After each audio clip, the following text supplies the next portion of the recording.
Welcome to another episode of The Brand Called You, a podcast and podcast show that brings you leadership lessons, knowledge, experience, and wisdom from thousands of successful individuals from around the world. I'm your host, Ashutosh Garg, and today I'm privileged to welcome a very respected career diplomat, a good friend, and a golfing buddy, Ambassador R. Viswanathan. Vish, welcome to the show. Thank you. Ambassador Viswanathan is a retired Indian diplomat. He's a writer and speaker, specializing in Latin America, American politics, markets, and culture. And as he was telling me just now, he's speaking to us from his little village in Tamil Nadu, where he was born, though he lives in Gurgaon, where I live as well. So, Vish, before we talk Latin America, tell me about your own amazing journey and what led you to the Indian Foreign Service.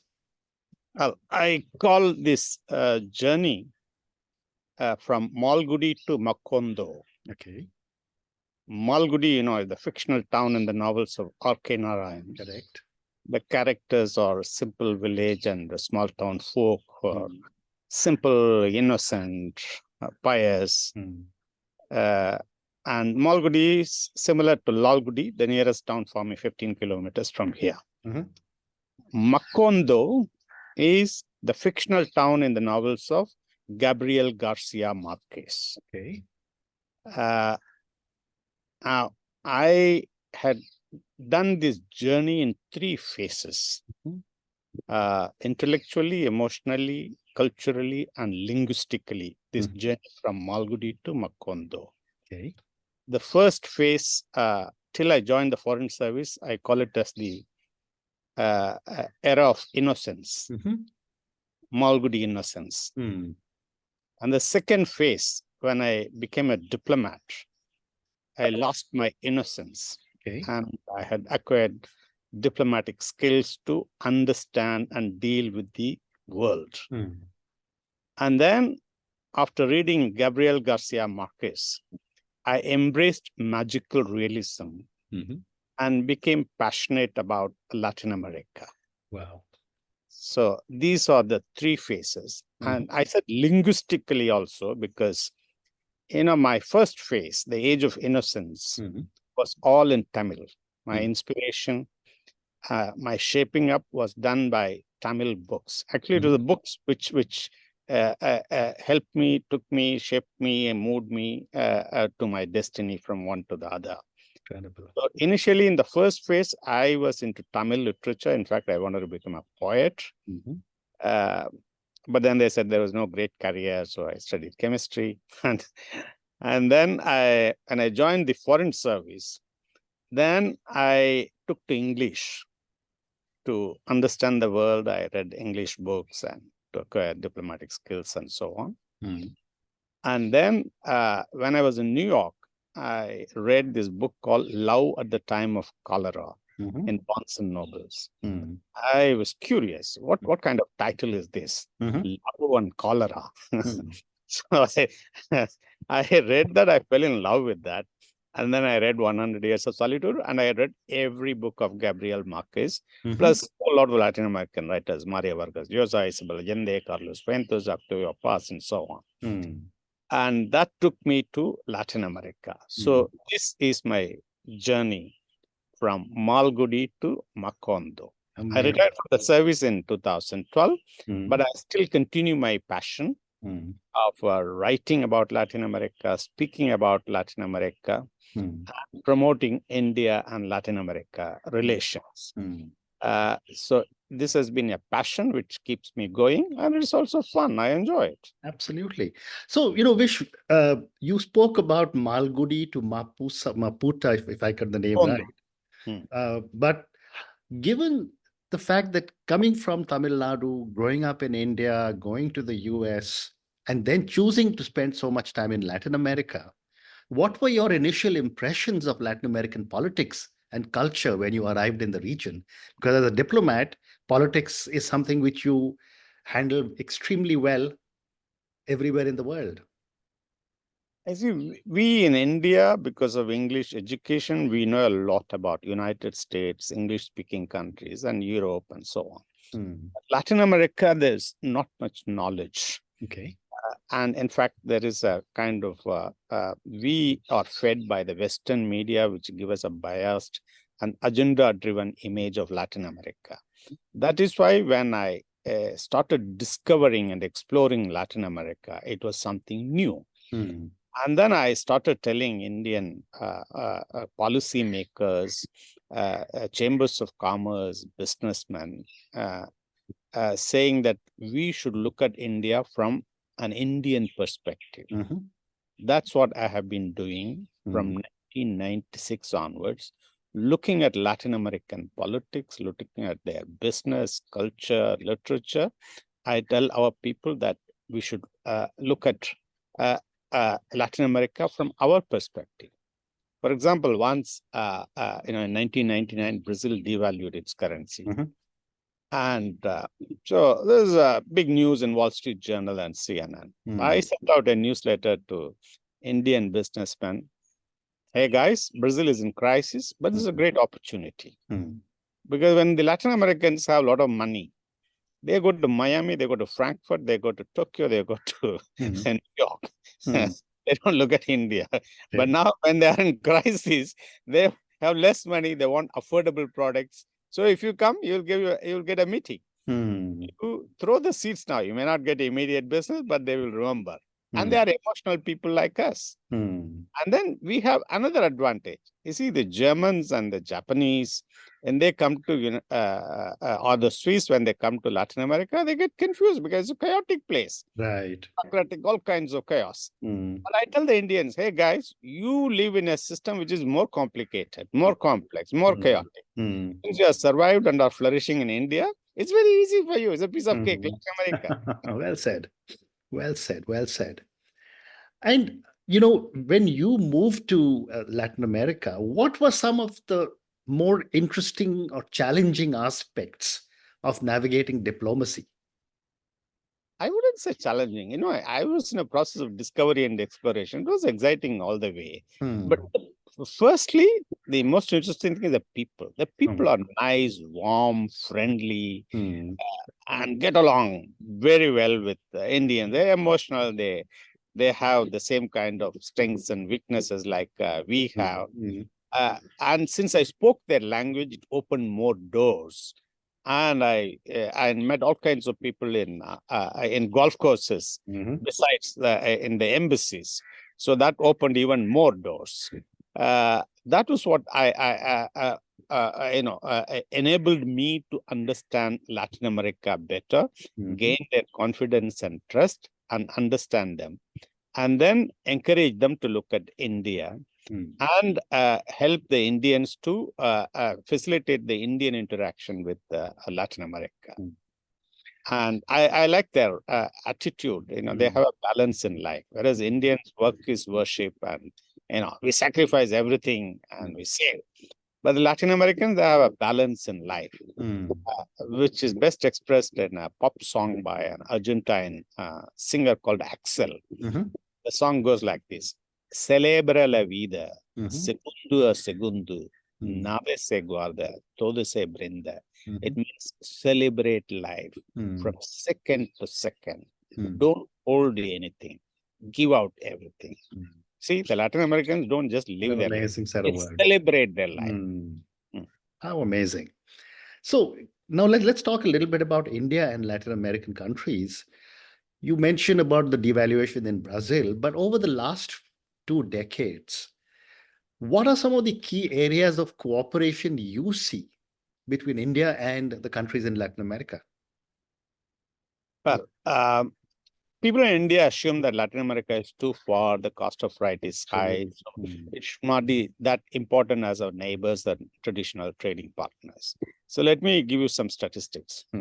Last year, we exported $273 million to Honduras, which is more than our exports to neighboring Cambodia, which is $230 million. Cambodia is just across, and it's in our cultural neighborhood. Honduras is a remote place, and you had to do two transshipments. Last year, we exported $465 million to Guatemala. It is more than our export of $430 million to Kazakhstan. Amazing. Our exports to Brazil last year was $9.9 billion, which is more than our exports to Japan, France, Thailand, Nepal, or Sri Lanka. Our export of $5.2 billion to Mexico last year is more than our exports to Russia or Canada. And it is not only a quantity, but it's also the quality. Like, for example, one of the top items of our exports are vehicles, motorcycles and cars. Last year, we exported about $1 billion worth of motorcycles, which is 1/3 of the global exports of India. Wow. And the number one destination for India's motorcycle cycle exports is Colombia. It was $308 million. And last year, we exported about $2.2 billion of cars global to Latin America, which is again 1/3 of our total exports, global exports. And Mexico is the number 2 destination.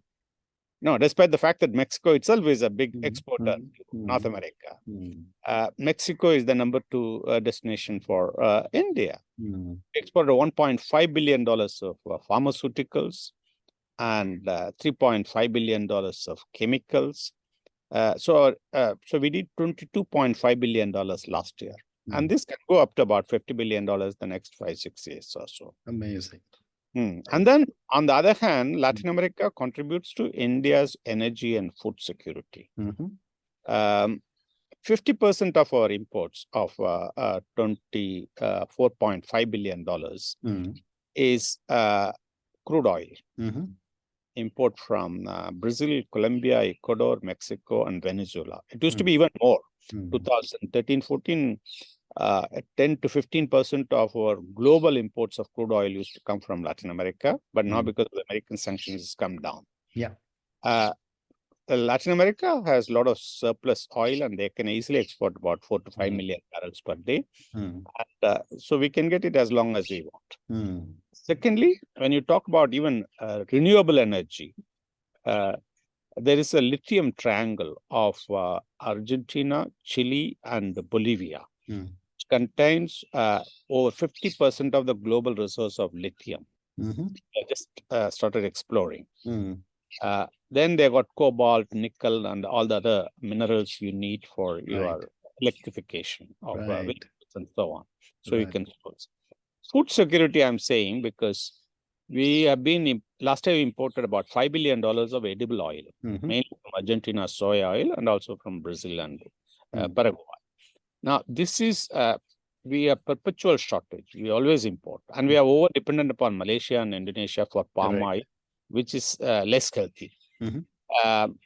So South America is going to be a long-term supplier of edible oil. And then we have started sourcing pulses now. India has, again, perpetual shortage of pulses. We import from Canada, Myanmar, Turkey, Australia, and all. Now we are sourcing from there. And we also get fresh fruits. We get apples and pears from Chile, Peru, and Argentina. They don't compete with the Kashmir apples because they come during our off-season, because they are in the other hemisphere. So it's perfect complementarity. Absolutely. Whereas in India, we have a long-term problem that every year we lose hundreds of thousands of agricultural land to urbanization, commercialization, industrialization. And water table is going down in Punjab and Tamil Nadu. Correct. But South America can easily bring in another 40 million hectares of land, and they've got a lot of fresh water, and they have technologies, and they do large-scale commercial farming. It is an agricultural powerhouse. So in the long term, they can contribute to India's energy security. And also we import copper. We started importing raw gold from there, plus other minerals. These are all for our Make in India. So there is perfect complementarity. Fascinating. Thank you. I mean, what a great response. And I'm sure there are so many people who are in different companies will listen to this incredible data you have given and look at the countries in Latin America with different eyes. But moving on, how does the colonial history of Latin America continue to influence its politics and international affairs? In our case, the British left, giving independence. In their case, They settled down there. So people ask what the difference between North America and South America. North America is prosperous and successful, but South America is what it is. There is a way of explanation. They say that people who went to North America, they were rebels and reformers.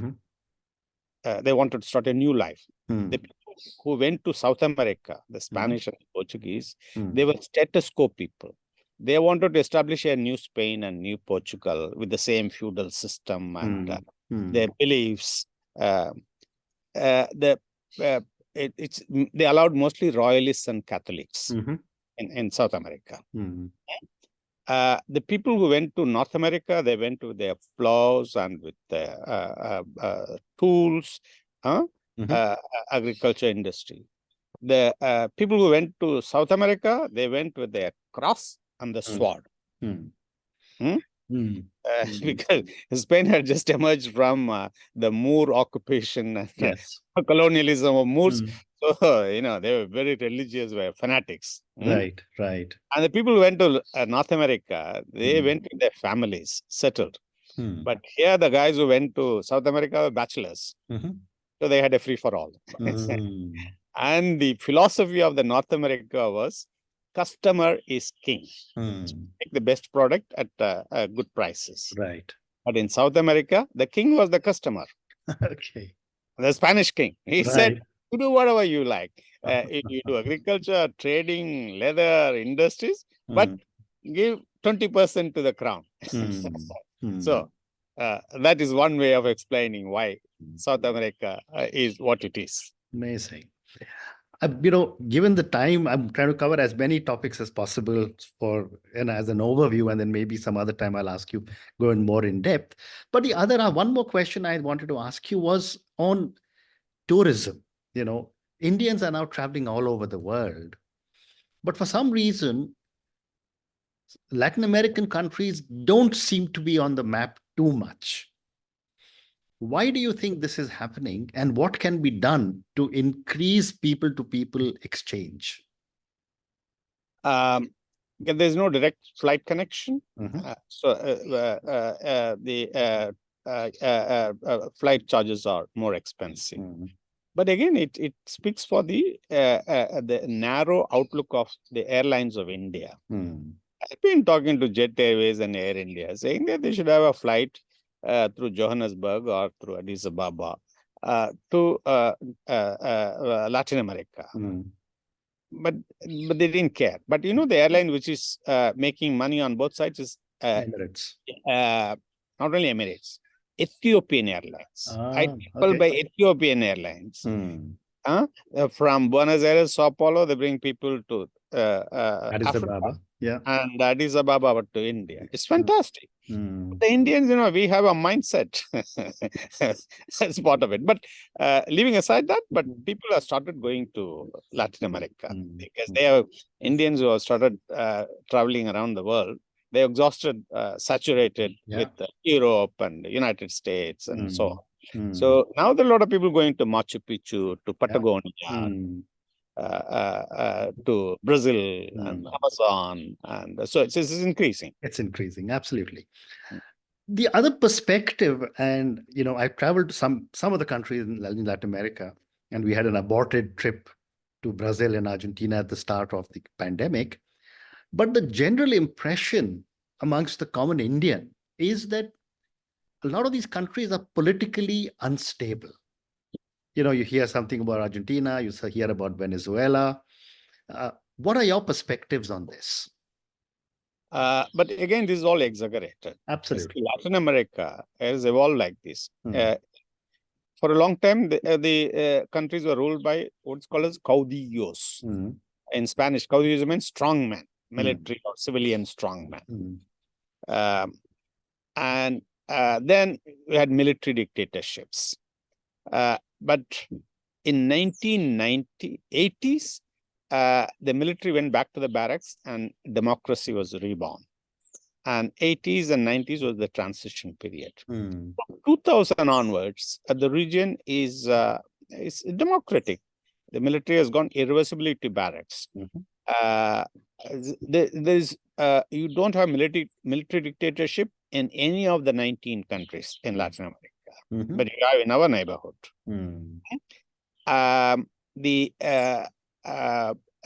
And its democracy is now very strongly rooted in Latin America. It's become stable and stronger. Of course, you have authoritarianism. Yeah.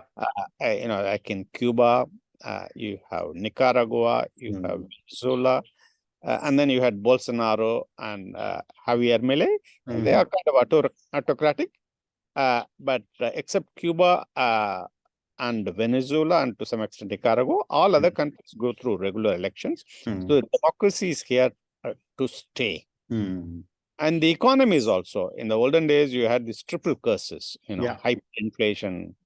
Even Venezuela has 130,000% inflation in 2018. Yeah. Those days, the Venezuelans had a joke that one can never say accurately the Venezuelan inflation or Indian population. By the time you finish the sentence, both would have gone up. Very well said. Very well said. So, but now it has come down. It's in the last 2 decades, the average inflation of the region remains in single digit. In 2020, last year it has come down to 5.3%. Of course, there are exceptions. You have Argentina, 140%, Venezuela, 300%. And Cuba 30%, but all the other countries, they are in single digit. Amazing. So time for 2 more questions for you. My next question is, I had an opportunity to speak to President Vicente Fox, and I asked him the question, why is Mexico not exporting to India? And he said, the problem is that we have such a big market in North America, in USA, that our businessmen don't seem to have the time or the inclination.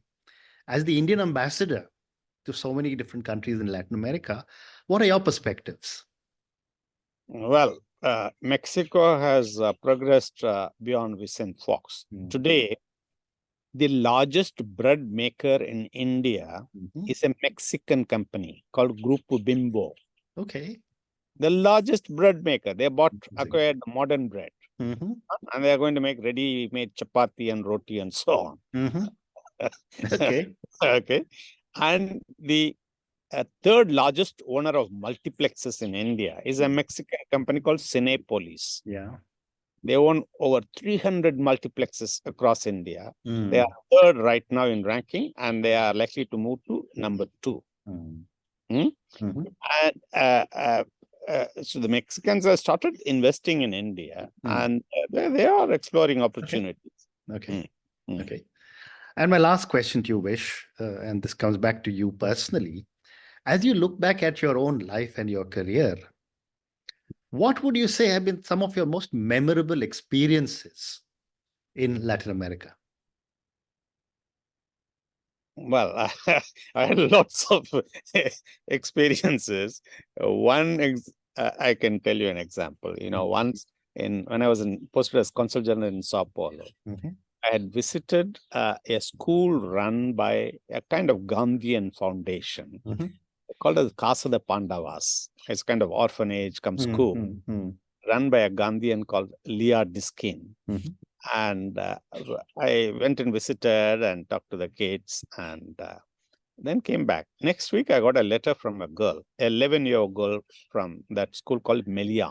She sends me a letter in Portuguese saying that, Senor Consul, I did not attend school the day you visited. It's my loss. But then I have interest in India. I imagine Himalayas and India as a land of wisdom and yoga and so on. For an 11-year-old girl, it was too much of vocabulary and thinking. So I sent her a reply saying that, I'm curious. We should meet. Come over. She came. And she started talking, and she had a lot of imagination, a kid, but she was ahead of her age. And then we kept, exchanging letters in Portuguese. And then we celebrated Gandhi Jayanti. We had a delegation of MPs from India. And we had got that Gandhi's autobiography translated in modern Portuguese with 5 translators. put together, and we launched it. And I told the head of the Indian MP's delegation, we are going to give this first copy to this girl called Melia. So I had called her, and this gentleman gave her the book, and then I read out the excerpts from our letters exchanged between me and Melia. How wonderful! How wonderful! I mean, and then she sends when I left for Sao Paulo, she sends me a farewell letter saying that you are going. So I'm going to give you a book of poems. She sent her, she made a little notebook by herself, about 10 pages. And it's called Varela. It means cloth line, where you hang clothes to dry. And she says, Melian, autora e illustradora. It means author and illustrator. She wrote about 7-8 poems and illustrated with her design. Most remarkable experience I had. What an amazing experience. I hope you will write about these in your memoirs one of these days. But Vish, on that note, I'm sorry we've run out of time. I'd love to keep talking. I'm going to carry on my conversation with you on the golf course. Thank you so much for speaking to me about your own journey. I love the 3 stages that you spoke to me about. And I love the way you spoke about innocence and the moving away from innocence and becoming a diplomat. Thank you for speaking to me about so many different aspects of your experiences in Latin America. I was very, very excited to hear from you about the numbers, the way you were rattling off numbers about how so many countries in Latin America, our exports are bigger than a lot of our neighboring countries. And I'm sure a lot of people will start to look at some of these numbers. Thank you also for speaking to me about tourism, about the potential of Indians to travel into those areas. And finally, thank you for this amazing story that you gave me about of little Maria. Thank you for speaking to me, and good luck. Thank you. Goodbye. Thank you for listening to the Brand Called You videocast and podcast, a platform that brings you knowledge, experience, and wisdom of hundreds of successful individuals from around the world. Do visit our website www.tbcy.in to watch and listen to the stories of many more individuals. You can also follow us on YouTube, Facebook, Instagram, and Twitter. Just search for the Brand Called You.